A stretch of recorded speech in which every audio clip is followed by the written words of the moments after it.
Bonjour à tous. Alors aujourd'hui, je voulais vous partager un tuto pour un petit marque-page. Donc en fait, moi j'habite en Normandie et aujourd'hui il pleut, donc ça va être un peu de lecture. Et donc j'ai créé un petit marque-page pour aller avec mon livre.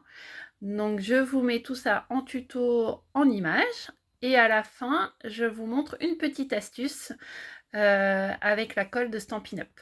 Je retourne la caméra et je vous montre ça.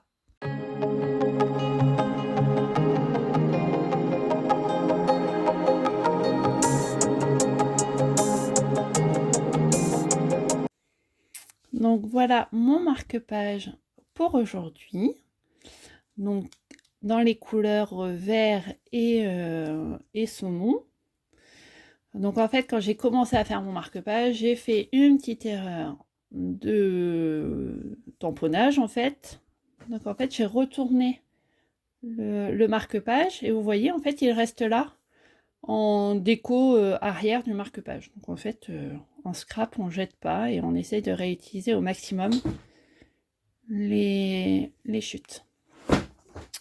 Donc voilà pour ce marque-page. Donc là j'ai utilisé un set de tampons qui est dans le catalogue annuel, qui est celui-ci. Là j'ai utilisé une perforatrice qui est dans le catalogue aussi pour faire un petit trou, et donc j'ai mis un ruban et j'ai piqué une perle de mes filles, voilà, qui était brillante, orange brillante, et je trouvais que ça ressortait bien. Donc voilà, j'ai piqué ça à mes doudous. Et en fait ici quand on lève le petit oiseau, voilà, il y a une petite fenêtre avec des livres. Donc en fait mon petit problème c'était pour fermer la fenêtre, mais j'avais pas envie de mettre d'aimant. Et en fait ce que j'ai fait c'est que, alors moi j'utilise tout le temps cette colle là de chez vendue par Stampin' Up, c'est une colle que j'adore.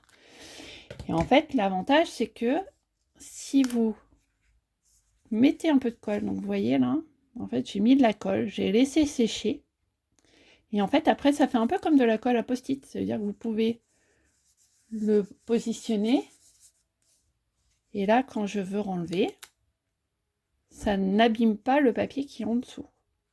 Donc ça c'est top, c'est une petite astuce toute simple, mais qui peut faire son petit effet et qui évite de mettre un aimant. Je trouvais que ça faisait un peu de gâchis de mettre un aimant pour un marque-page. Donc voilà. Donc maintenant, vous voyez, j'ai assorti aux couleurs de mon livre. Et du coup, impeccable, ça va dedans. Voilà, bah j'espère que la petite astuce du jour vous a plu. Et je vous souhaite une bonne journée à tous. À bientôt.